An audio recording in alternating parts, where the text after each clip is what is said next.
Hi ಎಲ್ರಿಗೂ ನಮಸ್ಕಾರ.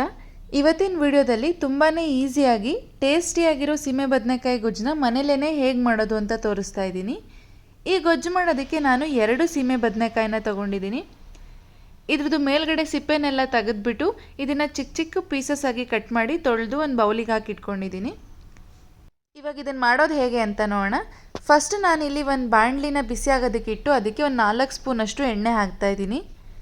ಎಣ್ಣೆ ಚೆನ್ನಾಗಿ ಕಾದ್ಮೇಲೆ ಇದಕ್ಕೆ ಅರ್ಧ ಸ್ಪೂನಷ್ಟು ಸಾಸಿವೆ ಜೀರಿಗೆನ ಹಾಕಿ ಅದೆರಡು ಚಟಪಟ ಅಂತ ಸಿಡಿಯೋಕ್ಕೆ ಬಂದಾಗ 2 ಮೀಡಿಯಮ್ ಸೈಜ್ ಈರುಳ್ಳಿನ ಚಿಕ್ಕ ಚಿಕ್ಕದಾಗಿ ಕಟ್ ಮಾಡಿ ಇಟ್ಕೊಂಡಿರೋದನ್ನು ಹಾಕ್ಕೊಳ್ತಾ ಇದ್ದೀನಿ. ಈರುಳ್ಳಿ ಸ್ವಲ್ಪ ಫ್ರೈ ಆದಮೇಲೆ ಇದಕ್ಕೆ ನಾನು 2 ಹಸಿರು ಮೆಣಸಿನ್ಕಾಯಿ ಹಾಗೆ ಸಣ್ಣದಾಗಿ ಕಟ್ ಮಾಡಿ ಇಟ್ಕೊಂಡಿರೋ ಒಂದು ದೊಡ್ಡ ಸೈಜ್ ಟೊಮ್ಯಾಟೋನ ಹಾಕ್ಕೊಳ್ತಾ ಇದ್ದೀನಿ. ಈರುಳ್ಳಿ ಟೊಮ್ಯಾಟೊ ಎಲ್ಲ ಎರಡು ಚೆನ್ನಾಗಿ ಸಾಫ್ಟಾಗಿ ಬೇಯಬೇಕು.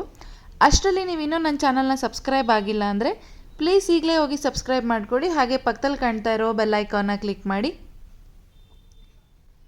ಇವಾಗ ಇದೆರಡು ಚೆನ್ನಾಗಿ ಸಾಫ್ಟಾಗಿ ಬೆಂದಿದೆ. ಈಗ ಇದಕ್ಕೆ ನಾನು 1/4 ಟೀ ಸ್ಪೂನಷ್ಟು ಅರಿಶಿನ ಪುಡಿನ ಹಾಕ್ಕೊಳ್ತಾ ಇದ್ದೀನಿ, 1.5 ಸ್ಪೂನಷ್ಟು ಅಚ್ಕಾರದ ಪುಡಿ, ಹಾಗೆ ರುಚಿಗೆ ಎಷ್ಟು ಬೇಕೋ ಅಷ್ಟು ಉಪ್ಪನ್ನ ಹಾಕಿ ಇದನ್ನು ಚೆನ್ನಾಗಿ ಮಿಕ್ಸ್ ಮಾಡ್ಕೊಳ್ಳೋಣ. ಈಗ ಇದಕ್ಕೆ ನಾನು ಮುಂಚೆನೇ ಕಟ್ ಮಾಡಿ ತೊಳೆದಿಟ್ಕೊಂಡಿರೋಂತಹ ಸೀಮೆ ಬದನೆಕಾಯಿನ ಹಾಕ್ಕೊಳ್ತಾ ಇದ್ದೀನಿ. ಈ ಸೀಮೆ ಬದನೆಕಾಯಿ ಗ್ರೇವಿನ ನಾವು ರೊಟ್ಟಿ ಜೊತೆ ತಿನ್ಬೋದು, ಚಪಾತಿ, ದೋಸೆ, ಪೂರಿ ಯಾವುದ್ರ ಜೊತೆ ತಿಂದ್ರೂ ತುಂಬಾ ಚೆನ್ನಾಗಿರುತ್ತೆ ಇದ್ರದ್ದು ಕಾಂಬಿನೇಷನ್ನು. ಇವಾಗ ಇದನ್ನೊಂದ್ಸಲ ಚೆನ್ನಾಗಿ ಮಿಕ್ಸ್ ಮಾಡಿಕೊಂಡು ಇದಕ್ಕೆ ನಾನು ಒಂದು 1/4 ಕಪ್ಪಷ್ಟು ನೀರನ್ನ ಹಾಕಿ ಒಂದು 10 ನಿಮಿಷ ಇದನ್ನು ಬೇಯೋದಕ್ಕೆ ಬಿಟ್ಬಿಡೋಣ. ಇದು ಬೇಯೋ ಅಷ್ಟರಲ್ಲಿ ನಾನು ಇಲ್ಲಿ ಕಡೆ ಒಂದು ಮಸಾಲೆನ ರುಬ್ಕೊಳ್ತೀನಿ. ಇದಕ್ಕೆ ನಾನು ಒಂದು 4 ಸ್ಪೂನಷ್ಟು ಹಸಿ ತೆಂಗಿನಕಾಯಿ ತುರಿನ ತೊಗೊಂಡಿದ್ದೀನಿ, ಇಲ್ಲಾಂದರೆ ಒಂದು 1/4 ಕಪ್ ಆಗೋಷ್ಟು ಹಸಿ ತೆಂಗಿನಕಾಯಿ ತುರಿ, ಅರ್ಧ ಸ್ಪೂನಷ್ಟು ಗಸಗಸೆ, ಒಂದು ಸ್ವಲ್ಪ ಚಕ್ಕೆ, 3 ಲವಂಗ, 1 ಏಲಕ್ಕಿ. ಇದನ್ನು ರುಬ್ಬೋದಕ್ಕೆ ಒಂದು ಸ್ವಲ್ಪ ನೀರನ್ನ ಹಾಕ್ಬಿಟ್ಟು ಇದನ್ನು ಸಾಫ್ಟಾಗಿ ನಾವು ಪೇಸ್ಟ್ ಮಾಡ್ಕೋಬೇಕು.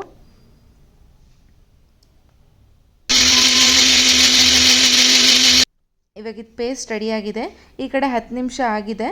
ಇದನ್ನು ಒಂದು ತೆಗೆದ್ಬಿಟ್ಟು ನೀವು ಕೈಯಲ್ಲಿ ಮುಟ್ಟು ನೋಡಿದ್ರೆ ಗೊತ್ತಾಗುತ್ತೆ ಎಷ್ಟು ಬೆಂದಿದೆ ಅಂತ. ಸೀಮೆ ಬದನೆಕಾಯಿ ಎಳೆದಾಗಿದ್ದರೆ ಬೇಗನೆ ಬೆಂದ್ಬಿಡುತ್ತೆ, ಒಂದು ಸ್ವಲ್ಪ ಬಲ್ತಿದ್ರೆ ಸ್ವಲ್ಪ ಟೈಮ್ ಜಾಸ್ತಿ ತಗೊಳ್ಳುತ್ತೆ. ಈಗ ಇದಕ್ಕೆ ನಾನು 1 ಸ್ಪೂನಷ್ಟು ಧನಿಯಾ ಪುಡಿನ ಹಾಕ್ತಾಯಿದ್ದೀನಿ, ಅರ್ಧ ಸ್ಪೂನಷ್ಟು ಗರಂ ಮಸಾಲ, ಹಾಗೆ ರುಬ್ಬಿಟ್ಕೊಂಡಿರೋ ತೆಂಗಿನಕಾಯಿ ಪೇಸ್ಟ್, ಇದಿಷ್ಟನ್ನು ಹಾಕಿಬಿಟ್ಟು ಇದಕ್ಕೆ ನಮಗೆ ಗ್ರೇವಿ ಕನ್ಸಿಸ್ಟೆನ್ಸಿಗೆ ಎಷ್ಟು ಬೇಕೋ ಅಷ್ಟು ನೀರನ್ನ ಹಾಕಿಬಿಟ್ಟು ಇದನ್ನು ಮಿಕ್ಸ್ ಮಾಡ್ಕೊಳ್ಳೋಣ. ಇದು ಆಲ್ರೆಡಿ ಒಂದು 80% ಅಷ್ಟು ಬೆಂದಿದೆ, ಇನ್ನೊಂದು 20% ಅಷ್ಟೇ. ಅದಕ್ಕೆ ಇದನ್ನು ಚೆನ್ನಾಗಿ ಮಿಕ್ಸ್ ಮಾಡಿಕೊಂಡು ಇದನ್ನು ಮತ್ತೆ ಒಂದು 5 ರಿಂದ 6 ನಿಮಿಷ ನಾವು ಚೆನ್ನಾಗಿ ಬೇಯಿಸ್ಕೊಂಡ್ರೆ ಸಾಕಾಗುತ್ತೆ. ಇದನ್ನು ಮತ್ತೆ ಮುಚ್ಚಿಬಿಟ್ಟು ಒಂದು 6 ನಿಮಿಷ ಚೆನ್ನಾಗಿ ಬೇಯಿಸ್ಕೊಳ್ಳೋಣ. ಒಂದು 5-6 ನಿಮಿಷ ಇದು ಚೆನ್ನಾಗಿ ಬೆಂದಿದೆ. ಇವಾಗ ಇದನ್ನು ತೆಗೆದ್ಬಿಟ್ಟು ನೋಡೋಣ.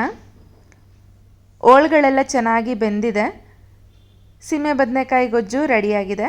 ಇದ್ರ ಮೇಲೆ ಒಂದು ಸ್ವಲ್ಪ ಗಾರ್ನಿಷಿಂಗಿಗೆ ಅಂತ ಕೊತ್ತಂಬರಿ ಸೊಪ್ಪನ್ನ ಹಾಕಿದ್ರೆ ನಮಗೆ ಬಿಸಿ ಬಿಸಿಯಾಗಿರೋ ಟೇಸ್ಟಿಯಾಗಿರೋ ಸೀಮೆ ಬದನೆಕಾಯಿ ಗೊಜ್ಜು ರೆಡಿ. ನೀವು ಒಂದು ಸಲ ಈ ರೆಸಿಪಿನ ನಿಮ್ಮ ಮನೇಲಿ ಟ್ರೈ ಮಾಡಿ ಟೇಸ್ಟ್ ಹೇಗಿತ್ತು ಅಂತ ಕಮೆಂಟ್ ಬಾಕ್ಸಲ್ಲಿ ತಿಳಿಸಿ. ಈ ವಿಡಿಯೋ ನಿಮಗೆ ಇಷ್ಟ ಆಗಿದ್ದರೆ ಪ್ಲೀಸ್ ನಮ್ಮ ಚಾನಲ್ನ like, share, comment and subscribe ಮಾಡೋದನ್ನು ಮರಿಬೇಡಿ. Thanks for watching.